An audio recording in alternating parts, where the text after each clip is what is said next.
እንዴት ናችሁ የቻናሌ ቤተሰቦች? እንግዲህ ዛሬ እንደምታዩት ከግሬድ ናይን ባዮሎጂ ጀምሮ ያለውን እስከ 12 ያለውን እናያለን። እንግዲህ ያው እንደምታውቁት በዚህ በሲምፕል ስቴዲ ኢትዮጵያ የዩቲዩብ ቻናል ላይ ይለቀቃል። ስለሚለቀቅ ዘጋ እያያችሁ ገብታችሁ ቱቶሪያሉን ማግኘት ትችላላችሁ። እንግዲህ ዛሬ ያው ልነግራችሁ የምፈልገው ነገር መጀመሪያ ቪዲዮውን በደንብ አድርጋችሁ እዩት። ቪዲዮውን እስከመጨረሻ በማየት ሙሉ ሀሳቡን ከወሰዳችሁ በኋላ የደብተራችሁን ኖት ወይም የመጽሐፋችሁን ኖት በደንብ አድርጋችሁ አንብቡት። በቃ ያኔ ይቀላችኋል እላለሁ። እንግዲህ ዛሬ እንደምታዩት ተማሪዎች ባዮሎጂ ከግሬድ ናይን ጀምረናል። ኢንትሮዳክሽን ቱ ባዮሎጂ ዩኒት ዋንን በደንብ አድርገን እናያለን። ኦኬ እዚህ ጋር ዲፊኒሽን ኦፍ ባዮሎጂ የሚላለ ዲፊኒሽን ኦፍ ባዮሎጂ የሚላለ ባዮሎጂ ካም ፍሮም ቱ ግሪክ ወርድስ። እዚህ ጋር እንደሚታዩት ባዮሎጂ የመጣ ከሁለት ከግሪክ ወርዶች ናቸው ይላል። አንደኛ ባዮስ ይላል።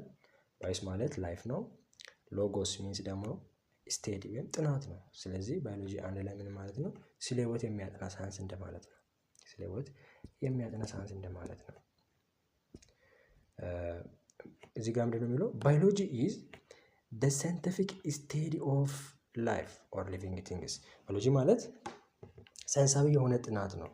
ስለምን የሚያጠና? ስለ ላይፍ ወይም ስለ ሊቪንግ ቲንግ ህይወት ስላላቸው ነገር የሚያጠና ሳይንሳዊ የሆነ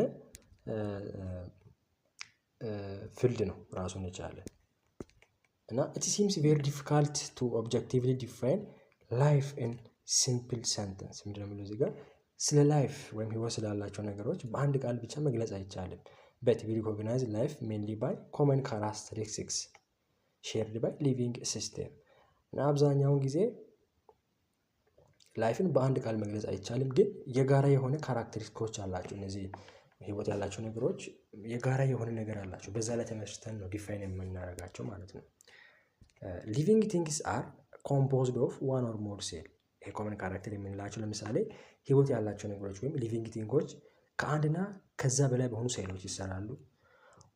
ዘይ ካን ግሮው ማደግ ይችላል። ህይወት ያለው ነገር ለምሳሌ ፕላንት ብንወስድ፣ አኒማልን ብንወስድ ህይወት ያለው ነገር ነው፣ ያድጋል። ሪፕሮዲውስ ይዋለዳሉ። ዴይ ትራንስሚት ጄኔቲክ ኢንፎርሜሽን ቱ ዴር ኦፍ ስፕሪንግ። ያው ጄኔቲክ ኢንፎርሜሽናቸውን ዘራቸውን ወደ ልጆቻቸው ወይም ወደ ኦፍ ስፕሪንጎቻቸው ያስተላልፋሉ።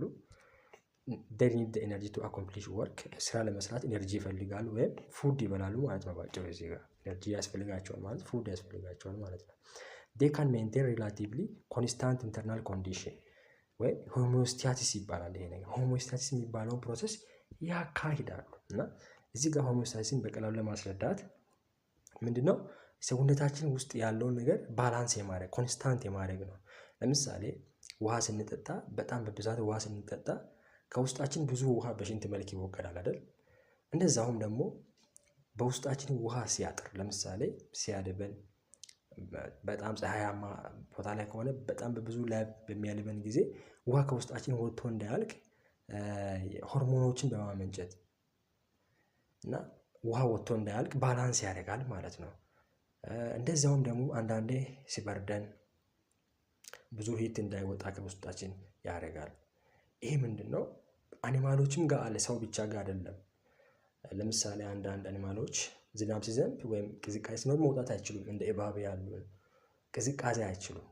ያ ምንድነው? ሆሚዮስታሲስን እያካሄዱ ነው። ውስጣቸውን ኮንስታንት እና ኮንዲሽን እያደረጉ ነው ማለት ነው። ይሄ ኮመን ካራክተሪስቲክስ ኦፍ ሊቪንግ ቲንግስ ነው። ለእኛም ደግሞ ሊቪንግ ቲንጎች ምንድን ናቸው? they are capable of evolutionary adaptation to the environment። አካባቢያቸውን መላመድ አዳፕት ማድረግ ይችላሉ ማለት ነው። አካባቢያቸውን አዳፕት አድርገው ይኖራሉ ማለት ነው። ዋት ሳይንቲፊክ ስቴዲ። ሳይንሳዊ ጥናት የምንለው ምንድን ነው? እንግዲህ እንደምታውቁት ይህ ሳይንሳዊ ጥናት ወደ 5 ስቴፖች አሉት። 5 ስቴፖች አሉት። የመጀመሪያው ኦብዘርቬሽን ይባላል። ሁለተኛው ደግሞ ኩዌሽን ይባላል፣ አስኪንግ ኩዌሽን ነው። ሶስተኛው ሃይፖቴሳይዝ ነው። አራተኛው ኤክስፐሪመንቴሽን ነው። አምስተኛው ደግሞ ኮንክሉዥን ነው። እነዚህ ናቸው ሳይንቲፊክ ስቴዲ የሚባሉት። ኦኬ እዚህ ጋር ስንመጣ ባዮሎጂስት ስቴዲ አባውት ሊቪንግ ቲንግስ ዩዚንግ ሳይንቲፊክ ሜተድ። እነዚህ ባዮሎጂስቶች ባዮሎጂን የሚያጠኑ ሰዎች አብዛኛውን ጊዜ ሊቪንግ ቲንጎችን እንዴት ነው የሚያጠኑት? ምን በመከተል ሳይንቲፊክ ሜተድ የሚባሉትን አሁን የነገርኳችሁን 5 ሜተዶችን በመከተል ነው የሚያጠኑት ማለት ነው። ለምሳሌ አስኪንግ ኩዌስችን ጥያቄ በመጠየቅ ሰጀስቲንግ ፖሲብል አንሰር መልሶችን በመመለስ ለዛ ጥያቄ እና ቴስቲንግ ፎር the validity of the answer through experimentation። ያው እንዳልኳችሁ ኤክስፐሪመንት በማድረግ ያንን አንሰር ቴስት ያደርጋሉ ማለት ነው። እና ይሄ ሳይንቲፊክ ስቴዲ ፎሎውስ the steady structure and the process። ይሄ ሳይንቲፊክ ስቴዲ አሁን ያልኳችሁ ቅድም ያልኳችሁ በዘፈቀድ የሚደረጉ አይደለም፣ ስትራክቸር እና ፕሮሰስን የሚከተሉ ናቸው ራሳቸው እና that we can verify observe and measure። እነዚህ ሳይንቲፊክ ሜተዶች ኦብዘርቭ ማድረግ እንችላለን፣ ማየትም እንችላቸዋለን።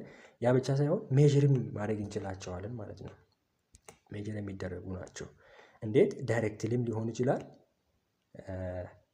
either directly or indirectly with the help of tools and technology such as microscopes።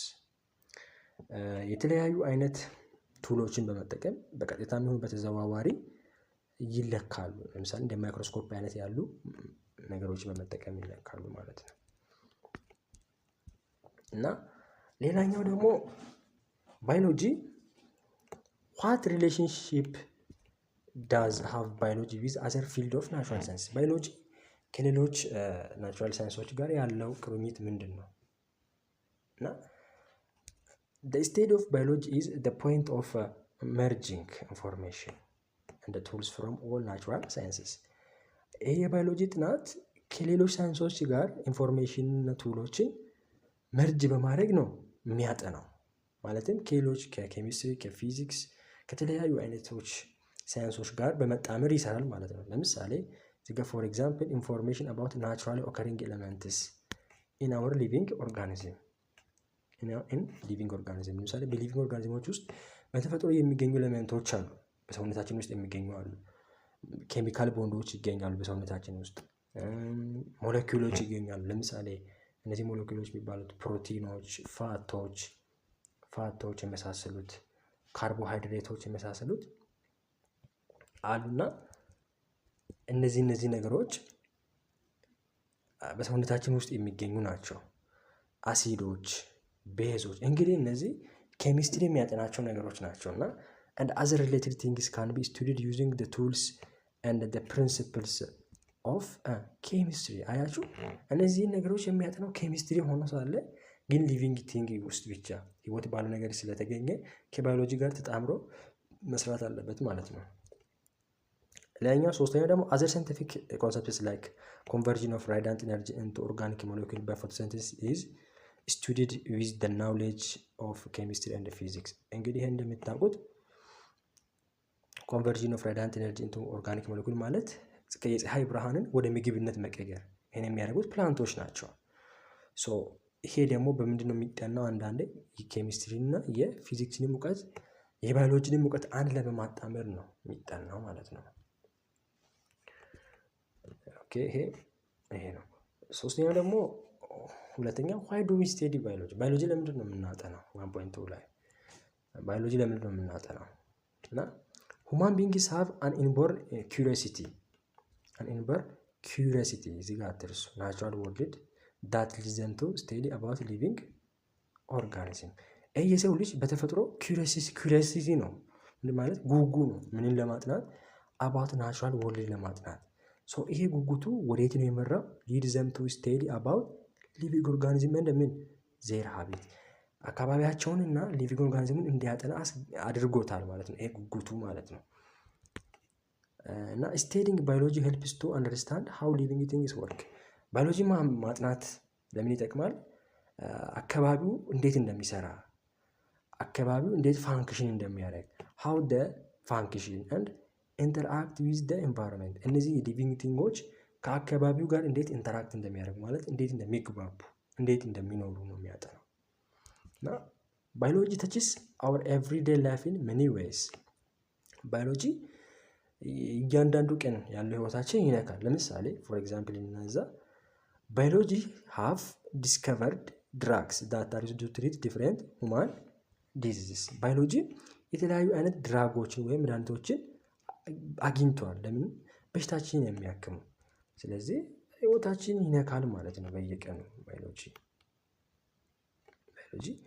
ይነካል ማለት ነው። እዚህ ጋር ምንድን ነው የሚለው?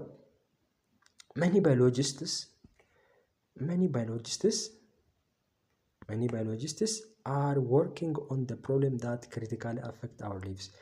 አብዛኞቹ ባዮሎጂስቶች ህይወታችን በጣም አፌክት የሚያደርጉ ነገሮችን ያጠናሉ፣ መፍትሄ ለመስጠት ማለት ነው። ለምሳሌ ሳቻሲል እና how our animal and plants body work፣ የፕላንቶች እና የአኒማሎች ቦዲ እንዴት ወርክ እንደሚያደርግ፣ how ecosystem work፣ አካባቢው ራሱ እንዴት ወርክ እንደሚሰራ እና how advancements in genetics and cell biology are transforming to medicine and agriculture። ይሄ በጄኔቲክስ ሳይንስ የባዮሎጂ ክፍል ነው። ስለ ጂን ስለ ዘር የሚያጠና ነው። እየመጣ ያለው ለውጥ እና ሴል ባዮሎጂ ስለ ሴል የሚያጠና ባዮሎጂ ውስጥ እየመጣ ያለው ይሄ ለውጡ ወዴት ነው? ወደ ሜዲሲን እና ወደ አግሪካልቸር እንዴት እየተቀየረ እንደሆነ ከዛ ደግሞ አስዌላስ ሲልና እዚህ ጋር the use of forensic biology to investigate crime እና አንድ ፎሬንሲክ ባዮሎጂ የሚባለው ይሄ ወንጀልን የሚያጠና የባዮሎጂ ክፍል ነው። የተለያዩ አይነት ምራቅ ሊሆን ይችላል፣ የእጅ አሻራ ሊሆን ይችላል፣ በመጠቀም የሚያጠና ነው እና እነዚህ ነገሮችን በማድረግ ይታወቃል። ባዮሎጂ ጥቅሙ ነው ይሄ እና studies how ecology is helping society evaluate environmental issue። ለምሳሌ እንደ ግሎባል ዋርሚንግ ያሉትን አካባቢ ላይ ስለሚመጡ ያሉ ችግሮችን ያጠናል። ግሎባል ዋርሚንግ ማለት ያለ ሙቀት መጨመር ነው። ይህንን ነገር በማጥናት መፍትሄ ይሰጣል ማለት ነው። ይሄ ጥቅሙ ነው። ለምንድን ነው የምናጠናው ተብለን ብንጠየቅ እነዚህ ነገሮችን መፍትሄ ይሰጣል ባዮሎጂ። እና ደግሞ ለምን ይጠቅማል ባዮሎጂ? how fermentation is used to produce alcoholic drinks። አልኮሆሊክ ድሪንኮች እንዴት እንደሚሰራ ነው ባዮሎጂ። እዚህ ጋር ትልቅ የባዮሎጂ እውቀት ያስፈልገናል። ለምሳሌ እንደ ቢራ እና እንደ ወይን አይነት ነገሮችን ለመስራት የባዮሎጂ እውቀት ነው አብዛኛውን ጊዜ እና በተጨማሪም ደግሞ biological studies are used in treating patients suffering from AIDS። እነዚህ የባዮሎጂ ጥናቶች አብዛኛውን ጊዜ በኤችአይቪ የተጠቁ ሰዎችንም ለማከም ይረዳል። እንደ ቱበርክሎሲስ እንደ ሳምባ አይነት ያሉ ሳምባን የሚያጠቁ በሽታዎች እና ሳም ታይፕስ ኦፍ ካንሰር አንዳንድ ካንሰሮችንም ለማጥናት ይሄ ባዮሎጂ እውቀት በጣም አስፈላጊ ነው። ለዛሬ እዚህ ይበቃናል። በቀጣይ ክፍል ሳይንቲፊክ ሜተድ የሚለውን እናያለን። ቻናሉን ሰብስክራይብ በማድረግ እንድትተባበሩን እላለሁ።